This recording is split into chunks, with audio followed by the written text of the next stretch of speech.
నిమిషం మాట్లాడతాను నేను. అధ్యక్ష సమయం 1 గంట అవుతున్నది. డిమాండ్ పై చర్చను 3 గంటలకు ముగియవలసి ఉన్నది. గౌరవ సభ్యులకు నా సూచన ఒకటే, డిమాండ్ పై చర్చ చేయాలి, అందరికీ సమయం ఇవ్వాలి. ఉప ముఖ్యమంత్రి గారు జవాబు ఇవ్వాలి. దయచేసి జగదీశ్వర్ రెడ్డి గారు. అధ్యక్ష ధన్యవాదాలు అధ్యక్ష. వాస్తవానికి ఉప ముఖ్యమంత్రి గారు ఇవ్వాల్సిన మొత్తం సమాధానం ముఖ్యమంత్రి గారు ఇచ్చేసిండ్రు. దాని మించి ఇంకా దాడి చేసిండ్రు. మళ్ళీ డిబేట్ అవుతున్నారు మీరు. అరే అధ్యక్ష అన్ని శాఖల మీద అధ్యక్ష ఇప్పుడు ముఖ్యమంత్రి గారు మళ్ళీ 20 నిమిషాలు మాట్లాడొచ్చు, మీకు తెలుసు అధ్యక్ష. మళ్ళీ దాని మీద ముఖ్యమంత్రి గారు 20 నిమిషాలు మాట్లాడి మీరు నన్ను 1 నిమిషంలో పూర్తి చేయాలి అధ్యక్ష. మాట్లాడండి అధ్యక్ష వారు చాలా డెమోక్రటిక్ గా ఎంతసేపు అయినా మాట్లాడవచ్చు అని వారు చెప్తున్నారు. తమరు దయచేసి అట్లనే మాకు కూడా అవకాశం ఇస్తే, ముఖ్యమంత్రి గారికి 20 నిమిషాలు ఇచ్చినందుకు నాకు 10 నిమిషాలను ఇస్తే కంప్లీట్ చేయగలుగుతా అధ్యక్ష. వారు 20 నిమిషాలు ఆరోపణలు చేస్తే నేను 10 నిమిషాలను సమాధానం చెప్పకపోతే ఎట్లా అధ్యక్ష? చూసే వాళ్ళు కూడా ఏమనుకుంటారు అధ్యక్ష, మనకి ఇబ్బంది అవుతుంది కదా అధ్యక్ష. చాలా విషయాలు వారు ప్రస్తావించారు. సరే, critical, super critical, sub critical సంబంధించి అది కూడా సబ్జెక్ట్ మాట్లాడడానికి సిద్ధంగా ఉన్నాం. మళ్ళీ చర్చ పెట్టుకుందాం అన్నారు. తప్పకుండా పెట్టుకుందాం, ఎన్ని రోజులైనా పెట్టుకుందాం, అందులో సందేహం ఏం లేదు. మేము చర్చకు సిద్ధంగానే ఉన్నాం.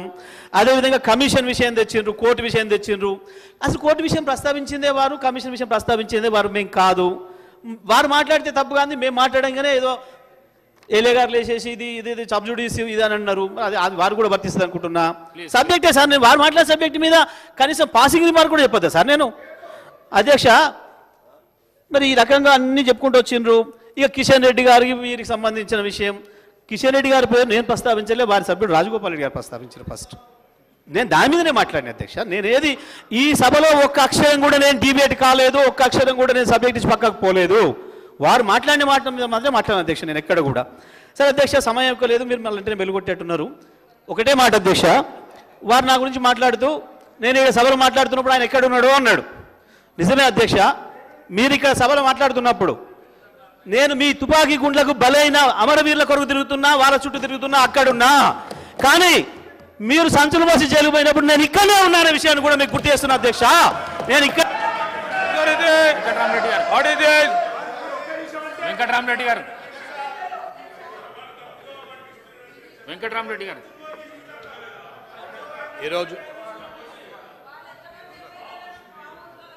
అధ్యక్ష అందరికీ నా యొక్క ధన్యవాదాలు తెలియజేస్తున్నాను. మీ ద్వారా తోటి సహచార సభ్యులందరికీ కూడా నేను హృదయపూర్వక ధన్యవాదాలు తెలియజేస్తున్నాను. ఈ సభలో ఇప్పటి వరకు కొత్త వాళ్ళు 50 పైబడి కొత్త సభ్యులం ఇక్కడికి వచ్చాం. నేను కూడా మొదటిసారి ఎన్నికైనాం. రాజకీయాలకు కొత్త కాదు, కానీ ఈ అసెంబ్లీకి శాసనసభకు మాత్రం కొత్తవాన్నే. కానీ సీనియర్ శాసనసభ్యులు, మంత్రులుగా చేసినటువంటి వ్యక్తులు కానీ, 4-5 సార్లు గెలిచినటువంటి వ్యక్తులు కానీ, పార్లమెంట్లో కానీ లేదా ఎమ్మెల్సీలో ఉన్నటువంటి వ్యక్తులు కానీ మాకు మీరు సూచన ఇస్తూ గౌరవంగా ముందుకు ఎలా తీసుకెళ్ళాలి సభని, రేపు ప్రజలకు ఎలాంటి సమాచారం ఇవ్వాలని చెప్పి నేర్పిస్తారనే ఆలోచనతోని మేము 50 మందిని ఇక్కడికి కొత్తగా ఎన్నికై వచ్చిన వ్యక్తులకు ఈ విషయాలు చూస్తూ ఉంటే చాలా ఇబ్బందిగా ఉంది. సరే, సీనియర్ శాసనసభ్యులకు వారి ఆలోచన మేరకే వదిలేస్తూ 1 మినిట్ ఇప్పుడు వెంకటరామరెడ్డి గారు 1 మినిట్. ఇప్పటిదాకా శ్రీ జగదీశ్వర్ రెడ్డి గారు మాట్లాడిన వ్యాఖ్యలన్నింటినీ రికార్డుల నుంచి తొలగిస్తున్నాను ప్లీజ్. కరెంటు విషయంలో కోట్ల రూపాయలు పెట్టారు, అంకెల గారడి ఉండొచ్చు, లేకుంటే నిజమైన సంఖ్య ఉండొచ్చు. ఇప్పటి వరకు ఎవరు అభివృద్ధి చేశారు, ఎవరు చేశారంటే భూమికి ఎవరు ముగ్గుపోయలేదండి. ఒకరు చేసుకుంటూ వస్తుంటే దాని తద్వారా వచ్చిన ప్రభుత్వాలు దానికి ఇంకా మంచి చేయాలనే ఆలోచనతోనే ప్రయత్నం చేస్తూ ఉంటారు. దాంట్లో కొన్ని తప్పులు జరగచ్చు, లేదంటే తప్పు కావాలని చేస్తే దాని మీద ఎంక్వైరీలు వేయచ్చు, అవన్నీ చూసుకోవచ్చు. దానికి కమిషన్లు కానీ జ్యుడిషియరీ కానీ ఉందనేది నా అభిప్రాయం. ఇకపోతే ఎన్ని వేల కోట్లు పెట్టినామన్న కన్నా సామాన్య రైతు, సామాన్య ప్రజలు ఆలోచించేది మాత్రం వారికి అందుబాటులోకి వచ్చినటువంటి విద్యుత్ కానీ వారికి కావాల్సినటువంటి సౌకర్యాల మీద ఆలోచిస్తారు.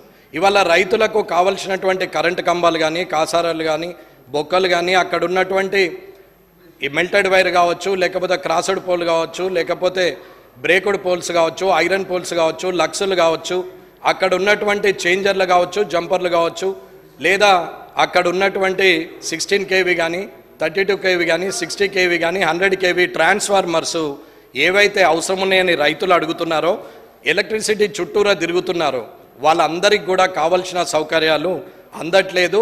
జిల్లాలు ఏర్పాటు చేసింది కానీ అక్కడ ఎలక్ట్రిసిటీ డిపోలను ఏర్పాటు చేయలేదు. ఉమ్మడి జిల్లాల్లోనే ఎలక్ట్రిసిటీ డిపోలు ఉన్నాయి. అక్కడి నుంచి డిస్పోజ్ కావాల్సిన మెటీరియల్ కోసము ఏ జిల్లాలనైతే ఉందో అక్కడి వారు తీసుకుపోతున్నారు, కానీ ఆ జిల్లా నుంచి విడిపోయినటువంటి జిల్లాకు మాత్రం అది అసౌకర్యంగా ఉందనేది ఎనర్జీ మినిస్టర్ గారు, ముఖ్యమంత్రి గారు గుర్తించాలనేది కోరుకుంటున్నాను. అలాగే ఇప్పటి వరకు జరిగినటువంటి సమస్యలలో కూడా ఒక రైతు ఓవర్లోడ్ ఉంది, ఈ ట్రాన్స్ఫార్మర్ నాకు కావాలని డీడీలు కట్టి వారు పంపిస్తే ఇప్పటి వరకు రైతులకు ఆ ట్రాన్స్ఫార్మర్లు వచ్చే పరిస్థితి లేదు. ఎక్కడైతే 30 మీటర్లు దాటి ఉన్న డొమెస్టిక్లో 40 మీటర్లు ఉన్నా కానీ అక్కడ ఎలక్ట్రిసిటీ పోల్ ఇవ్వమని అంటే 30 మీటర్లు దాటిందని చెప్పి ఒక్క ఇల్లు ఉన్నా కానీ దానికి వేలల్లో బిల్లులు చేస్తూ ఎస్టిమేషన్లు చేస్తున్నటువంటి ఎలక్ట్రిసిటీ విద్యుత్ శాఖ ఉన్నది అనేది ఒకసారి గమనించాలి. ఇలాంటి పరిస్థితుల్లో రైతు కానీ డొమెస్టిక్లో ఉన్నటువంటి వ్యక్తులు అందరూ కూడా ఇబ్బందులు పడుతున్నారనేది ఒకసారి ఆలోచించాలి. ఇకపోతే మాజీ మంత్రి గారు జగదీశ్వర్ రెడ్డి గారు అన్నట్టు, లేకపోతే అధికారంలో ఉన్నటువంటి మంత్రులు అన్నట్టు కానీ ఇవాళ ప్లాట్లు వచ్చినాక వైర్లు పోయినాయి కాదు, వైర్లు పోయిన తర్వాత ప్లాట్లు వచ్చినాయని మాట్లాడుతున్నారు. అన్న, ఇండ్లు కట్టుకున్నటువంటి వ్యక్తికి ఇంటి మీదకి వెళ్ళి వైర్లు పోయే ముందు అది ప్రభుత్వ భూమా, అది లేకపోతే ప్రైవేటు భూమా, అక్కడ ప్లాట్లు ఉన్నాయా, డొమెస్టిక్ హౌజెస్ ఉన్నాయా, అక్కడి నుంచి రేపు పొద్దున రానున్నటువంటి భవిష్యత్తులో అక్కడ ఇండ్లు ఏర్పడతాయని చూసుకోకుండా వైర్లు వేసేసి ఇవాళ వైర్ షిఫ్టింగ్ కావాలంటే కూడా ఇబ్బంది పెట్టే పరిస్థితి వచ్చింది. ఇప్పుడు 33 kV లైను ఏదైతే ఉన్నదో ఆ లైను కొన్ని కామారెడ్డిలోనే కాదు అన్ని పట్టణాల్లో కూడా ఎన్నో ఇండ్లపై నుంచి ఆ లైన్లు పోతూ ఉన్నాయి. ఆ లైన్లు పోయినప్పుడు 2 అంతరాలు కట్టి పర్మిషన్ మున్సిపాలిటీ వాళ్ళు ఇస్తున్నారు, 3 floors కట్టినా మున్సిపాలిటీ వారు పర్మిషన్ ఇస్తున్నారు.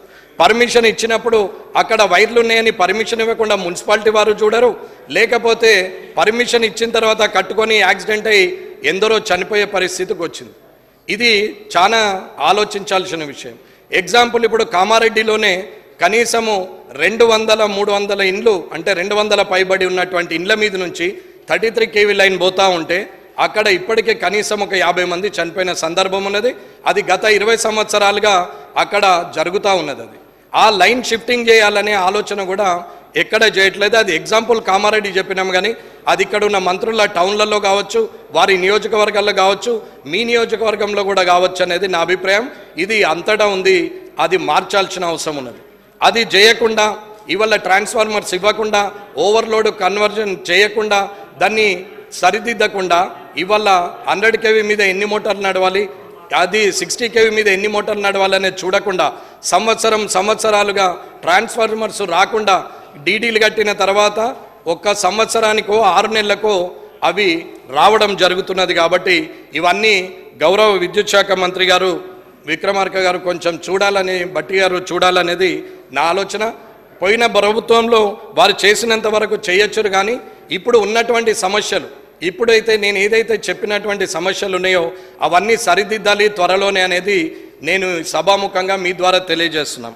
అట్లాగే ఇక్కడ ఉన్నటువంటి అన్మాన్డ్ ఉద్యోగులని, అంటే మనం ఎంత పెద్ద పని చేసినా, ఏది చేసినా, ఎన్ని కోట్లు పెట్టి ఏం చేసినా ప్రజలు ఫైనల్గా అర్థం చేసుకునేది వారికి అందినటువంటి సౌకర్యాన్ని.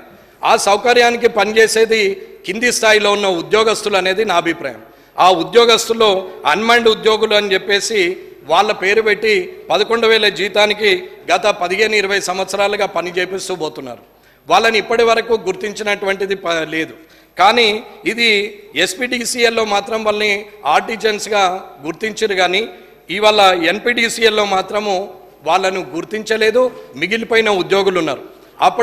ఇప్పుడు ఉన్నటువంటి మాజీ ముఖ్యమంత్రి గారు, అప్పుడు ముఖ్యమంత్రిగా ఉన్న కేసీఆర్ గారు ఆ రోజు ప్రభాకర్ రావు గారికి చెప్పారు, సీఎండి గారికి, వీరికి చేతి నిండా పని, కడుపు నిండా తిండి ఇవ్వండి, వీళ్ళని కూడా గుర్తించండి అని చెప్పారని చెప్పి అక్కడ వారు ఉద్యోగులు మొరబెట్టుకుంటా ఉన్నారు.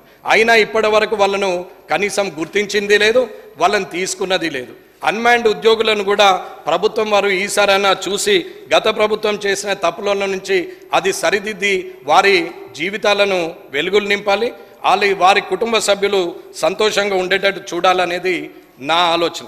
అలాగే ఈ అన్మాన్డ్ ఉద్యోగులు అందరూ పనిచేస్తూ కాళ్ళు చేతులు పోయిన వాళ్ళు ఉన్నారు, ప్రాణాలు బొడగొట్టుకున్న వాళ్ళు ఉన్నారు. వారందరూ కూడా ఇవాళ ఇలాంటి పరిస్థితిలో వాళ్ళు దిక్కుతోచని పరిస్థితుల్లో వాళ్ళు రోడ్డు మీద ఉన్నారు. ప్రాణాలు పోయిన వారి కుటుంబాలు రోడ్డు మీదకి వచ్చినాయి. కాబట్టి అన్మాన్డ్ ఉద్యోగులను తీసుకోవాలా, వారిని సరిదిద్దాలా, ఆర్టిజన్స్గా గుర్తించాలా, వారిని ఎన్పిడిసిఎల్లో కూడా ఎస్పీడీసీఎల్లో ఎలా చేశారో అలా చేయాలనేది నా ఆలోచన అండి. అలాగే విద్యుత్ శాఖలో 20 సంవత్సరాలుగా మీటర్ రీడింగ్ చేస్తున్నటువంటి సభ్యులు ఉన్నారు. వీరందరినీ కూడా కరెంటు బిల్లులు ఇస్తూ ఇంటికి వెళ్ళి మీటర్ రీడింగ్ చూసి కరెంటు బిల్లులు ఇస్తున్నటువంటి వారికి కూడా ఇప్పటి వరకు ఆగమ్య గోచరంగానే ఉన్నది. వాళ్ళను ఎక్కడ కూడా తీసుకోవట్లేదు. వాళ్ళని ఇప్పటికీ కాంట్రాక్ట్ బేస్ని అట్లనే చేస్తూ విద్యుత్ మీటర్ రీడింగు కార్మికుల సమస్యలను కూడా మంత్రి గారు చూడాలనేది ఆలోచించి చేయాలా. వీళ్ళు 2300 మంది ఇప్పటికి పనిచేస్తున్నారు. అలాగే అన్మాన్డ్ ఉద్యోగస్తులు ఎవరైతే ఉన్నారో వారు 1400 మంది ఉన్నారు. 1600 మంది ఉన్న దగ్గర 200 మంది చనిపోయారు, కాళ్ళు చేతులు పోయాయి. ఇంకా 1400 మంది ఉన్నారు. వారిని కూడా గుర్తించాలనేది నేను కోరుకుంటున్నాను. అట్లాగే ఏది ఏమైనా ఇవాళటి వరకు ఎక్కడైతే వ్యవసాయ కనెక్షన్లు రైతులకు ఏదైతే కొత్త లైన్ వేయడానికి కేవలం 75,000 మాత్రమే ఇస్తున్నారు. పెరిగిన ధరలకు సరిపోవట్లేదు. కొత్త లైన్లు వేసుకునే రైతులకు ప్రభుత్వం మొత్తం ఖర్చు భరించాల్సిన అవసరం ఉందని చెప్తున్నాం. ఏవైతే ప్రజలకు అడగని హామీలను కూడా ఇస్తూ ప్రజలకు చెప్పడం కన్నా మీరు కనీసము వీరిని ఆదుకునే పరిస్థితిలో ఉండాలా, రైతులకు వారు ఉచితంగానే ఖర్చు లేకుండా ఆ లైన్లు వేయగలిగే పరిస్థితికి తీసుకురావాలని చెప్పి ప్రభుత్వాన్ని కోరుతున్నాం. అలాగే ఏదున్నా ఏం చేసినా కేంద్ర ప్రభుత్వం ఉదయ్ స్కీమ్ కింద ఏదైతే స్మార్ట్ మీటర్లు అని చెప్పిందో ఆ స్మార్ట్ మీటర్లను ఈ ప్రభుత్వం మేము వాళ్ళిద్దరు ఒకటైపోయారు, మోటార్లకు కూడా మీటర్లు పెట్టాలని చెప్పారని వాళ్ళు మొత్తుకున్నారు. ఇప్పుడు ఉన్న వాళ్ళు వీళ్ళు మొత్తుకుంటున్నారు. ఏది అయినా కానీ రీఛార్జ్ అనేది ప్రతి ఫోన్లో ప్రతి దగ్గర ఇంటి దగ్గర ఉంటే వస్తున్నది. ముందు పేమెంట్ చేసిన తర్వాతనే డబ్బులు కట్టిన తర్వాతనే వస్తువు మన ఇంటికి వచ్చే పరిస్థితి వచ్చింది. ఇవాళ స్మార్ట్ మీటర్లు పెట్టడం వల్ల రీఛార్జ్ చేసుకొని ప్రజలకు అవసరం ఉన్న కాడికి వాడుకుంటారు, అవసరం లేనప్పుడు వాడుకోరు అనేది ఆలోచన. ఒకవేళ రాష్ట్ర ప్రభుత్వము ఫ్రీగా ఇవ్వద్దు, వాళ్ళకి ఫ్రీగానే ఇవ్వాలి రైతులకు అని అనుకున్నప్పుడు స్మార్ట్ మీటర్లు పెట్టినా కానీ ఫ్రీగా ఇవ్వాలనుకునే ప్రభుత్వం ఉంటే ఇవ్వచ్చు, దాంట్లో తప్పు లేదు. కానీ స్మార్ట్ మీటర్లు పెట్టమన్న కేంద్ర ప్రభుత్వాన్ని రాష్ట్ర ప్రభుత్వాలు బదనాం చేస్తూ రైతులకు మీటర్లు పెట్టమన్నారు, బోర్లకు మీటర్లు పెట్టమన్నారు అని గత ప్రభుత్వము ప్రస్తుత ప్రభుత్వము చెప్తా పోతున్నారు. అది నిజం కాదు. స్మార్ట్ మీటర్లు పెట్టమన్నది ఉదయ్ స్కీమ్ కింద నిజమే. ప్రభుత్వం కానీ కేంద్ర ప్రభుత్వం కానీ ఒకవేళ ఉచితంగానే రైతులకు ఇవ్వాలని ఏ ప్రభుత్వాలు అయితే మాటిచ్చి మేనిఫెస్టోలో పెట్టుకొని ఉచిత కరెంట్ ఇస్తాం రైతులకని అన్నప్పుడు ఆ స్మార్ట్ మీటర్లు ఉన్నా కానీ ఆ స్మార్ట్ మీటర్ల మీద బిల్లు ఎంత అయితే అవుతుందో దాని బిల్లులు ఈ స్మార్ట్ రీఛార్జులు చేసుకుంటూ ప్రభుత్వం వెళ్లాల్సిన అవసరం ఉంది. ఉచితంగా ఇవ్వద్దని ఎవరు అనలేరు. మీరు ఒకవేళ ఉచితంగా ఇవ్వాలని రాష్ట్ర ప్రభుత్వాలు అనుకున్నప్పుడు ఆ బిల్లులు ఖచ్చితంగా కట్టచ్చు. కానీ స్మార్ట్ మీటర్లే వద్దు, మొత్తానికి అక్కడ ఉండాలంటే అకౌంటబిలిటీ లేకుండా డిస్కమ్లు మొత్తము ఇవాళ అప్పులలో గురికిపోయే పరిస్థితికి తీసుకొస్తే అది బాగుండదు అనేది ఆలోచన. ఇకపోతే ఎలక్ట్రిసిటీ విషయంలో ఎవరైతే ఆరోపణలు చేస్తున్నారో అవినీతి చేశారని ఇప్పటి ప్రభుత్వం అంటుంది. అవినీతి చేయలేదు, మేము నిజాయితీగా పనిచేసినామని గత ప్రభుత్వం అంటున్నప్పుడు హౌస్ కమిటీ వేయమని డిమాండ్ చేస్తున్నారు. మంత్రులు కూడా రాజీనామాలకు సిద్ధపడుతున్నారు. ఇక్కడ ఉన్నటువంటి మాజీ మంత్రులు కూడా మేము రాజీనామాలు చేస్తామని మాట్లాడుతున్నప్పుడు ఇద్దరు నిజాయితీగానే ఉన్నప్పుడు హౌస్ కమిటీ వేసి వెరిఫికేషన్ చేస్తే తప్పు ఎవరిదని తేలినప్పుడు ఇంకొకసారి తప్పుడు మాటలు మాట్లాడే పరిస్థితి రాదు అనేది నా అభిప్రాయం. కాబట్టి ఖచ్చితంగా హౌస్ కమిటీ వేసి వెరిఫికేషన్ వేయాలని కోరుకుంటున్నాను. ఈ అవకాశం ఇచ్చినందుకు అధ్యక్ష మీకు అందరికీ కూడా ధన్యవాదాలు తెలుపుతూ ఈ సభలో లీడర్ ఆఫ్ అపోజిషన్ కేసీఆర్ గారు కానీ ఇక్కడ ఉన్నటువంటి ముఖ్యమంత్రి గారు రేవంత్ రెడ్డి గారు కానీ కామారెడ్డిలో ముగ్గురం పోటీ చేసిన సందర్భంలో ముగ్గురం వచ్చి ఇవాళ ఇదే సభలో మేము సభ్యులుగా ఉండడం అని ముగ్గురు అలాంటి అవకాశం ఇచ్చినటువంటి కొడంగల్, గజ్వేలు, కామారెడ్డి ప్రజలకు ధన్యవాదాలు తెలియజేస్తూ, అలాగే ఇలాంటి అవకాశంలో ఆ ఇద్దరి మధ్యన నేను కూడా రావడం నా అదృష్టంగా భావిస్తూ, ఇవాళ ఇలాంటి సభలో ఉన్నతంగా ఉండాలి. చంద్రశేఖరరావు గారు కానీ, రేవంత్ రెడ్డి గారు కానీ, ఇక్కడున్న మంత్రులు కానీ, కొత్తగా వచ్చిన సభ్యులు కానీ, అనుభవం ఉన్న సభ్యులు కానీ అందరూ కూడా ఆదర్శప్రాయంగా ఉంటే బాగుంటుంది. కానీ ప్రజల విషయం మర్చిపోయి ఒకరి మీద ఒకరు ఆరోపణలు చేసుకోవడం అనేది బాగాలేదు. కాబట్టి ఇది మీ ద్వారా తెలియజేయడానికి నేను తెలిపాను అధ్యక్ష. కాబట్టి